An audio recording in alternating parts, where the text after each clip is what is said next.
এই যে এই একজন ছিনতাইকারী, ও আমার মেয়েকে সাহায্য করার নামে আমার বাসায় এসে, এদিকে আব্বা, এই যে আমার এই ছেলেকে কিডন্যাপ করতে নিয়ে দাওয়াত ছিল, আর ওরা আমি হাতে নাতে ধরছি। এই যে ওরা আমি হাতে নাতে ধরছি, ওরা আপনারা সবাই চিনে রাখেন, আর আপনারা সবাই ভিডিওটা শেয়ার করে দিবেন। এই যে আমার এই মেয়েকে সাহায্য করতে আইছিল।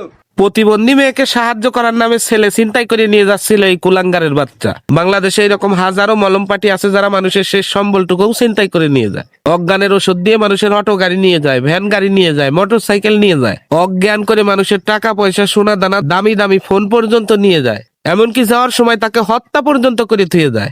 আমি মনে করি এই সমস্ত কুলাঙ্গারের বাচ্চাদেরকে নগদে হত্যা করা উচিত। আমি পুলিশ প্রশাসনের দৃষ্টি আকর্ষণ করছি, সমস্ত বাহিনীর দৃষ্টি আকর্ষণ করছি। বাংলাদেশের আনাচে কানাচে এই সমস্ত কুলাঙ্গারা সর্ব অবস্থায় ঘুরে বেড়ায়। আমি প্রশাসনের দৃষ্টি আকর্ষণ করছি, এদেরকে গণহারে গ্রেপ্তার করে এদেরকে শাস্তির আওতায় আনা হোক। প্রত্যেকটা কুলাঙ্গারের বাচ্চাদেরকে জনসম্মুখে শাস্তি প্রদান করা হোক। এটা আমাদের 18 কোটি মানুষের দাবি।